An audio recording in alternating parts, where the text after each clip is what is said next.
శ్రీరామనవమి వస్తోంది. భద్రాద్రి రామయ్యకి సంబంధించి గుడికి సంబంధించి వివాదం. కొత్త వివాదం మొదలుపెట్టారుగా. దశరథ రాముడా, రామనారాయణుడా ఏది గోత్రం, ఏ ప్రవర? 2012 నుంచి మారిపోయి ప్రవర చదువుతున్నారు, గోత్రం చదువుతున్నారని. అంటే ఏది నిజం? ఒక వివాదం కోసం ఏం చేస్తే ఒక వివాదం అవుతుంది, ఏం చేస్తే ఒక గుర్తింపు వస్తుంది, ఏం చేస్తే పబ్లిక్లోకి వస్తామనే ఆలోచనలు తప్ప వీళ్ళు ఒప్పుకొని చచ్చినా చావకపోయినా అది దశరథ రాముడే. ఓకే, ఇక్కడ ఇవాళ నువ్వు కొత్తగా వచ్చి నేను మారుస్తాను అంటే నువ్వు మార్చుకో, నువ్వు అలా చేసుకో. ఆయన దశరథ రాముడే. హైకోర్టులో కేసు కూడా నడుస్తుంది. దశరథ రాముడు ఏమన్నా నడవని దశరథ రాముడే. ఇవాళ నువ్వు వచ్చి కొత్తగా మాట్లాడినంత మాత్రాన మారతాయా? ఇప్పుడు యాదగిరి గుట్ట ఉంది, పాత దేవస్థానం ఉంది, కేసీఆర్ గారు వచ్చి మొత్తం కూలగొట్టి బ్రహ్మాండంగా కట్టారు. లోపల ఎవరున్నారు? నరసింహస్వామి. అప్పుడు ఎవరున్నారు? నరసింహస్వామి. ఇప్పుడు ఎవరున్నారు? ఈ సంగతి ఎరిగితే చాలా అంత.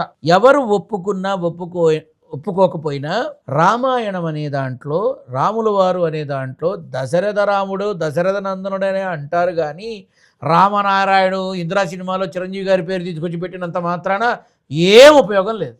ఉన్నది చెప్తున్నా. మరి ఎందుకు వివాదం? ఏదో ఒకటి కంటెంట్ వచ్చి చావాలిగా జనానికి.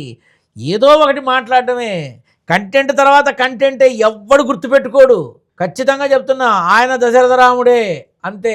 కాకపోతే భద్రాచలంలో చేసినట్టుగానే అదే సమయానికి ఒంటిమిట్టలో కూడా చేస్తే బాగుంటుంది. కాకపోతే ఈ రెండు ఇదొకసారని అదొకసారని చేస్తున్నారు. అది బాధాకరమైన తర్వాత చేస్తారు, అది బాధాకర విషయం. నేను దాన్నైతే ఖచ్చితంగా చెప్తా.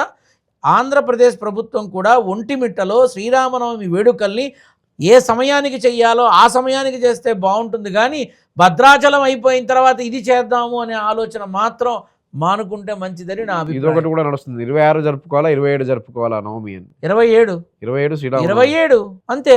ఇది మొదటి నుంచి వచ్చింది కదా. ఇవాళ కొత్తగా చాలా మంది మొన్న కూడా రంజాన్ ఇవాళ చేయాలా రేపు చేయాలా, దానికి ముందు ఇంకోటి వచ్చింది, ఇవాళ ఉగాది ఇవాళ చేయాలి రేపు. ఏం లేదు, చక్కగా ప్రశాంతంగా సాఫీగా వెళ్ళిపోతున్న వాళ్ళని నాశనం చెయ్యాలి, వాళ్ళ ఆలోచనలు చంపేయాలి. మనం కొత్తగా ఒకటి క్రియేట్ చెయ్యాలి, మనల్ని బాగా చూడాలి. వాడు అదృష్టం బాగుంటే వ్యూస్ వస్తాయి, 4 డబ్బులు వస్తాయి. ఇది గత 4-5 ఏళ్ళుగా ఈ 2 రోజుల పండగ సమయాలు ఇవన్నీ ఏమీ లేదు నాన్న.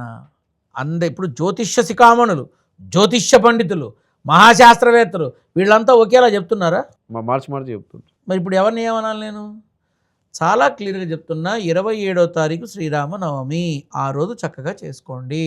దయచేసి ఇంకొక ఆలోచన చెయ్యకండి.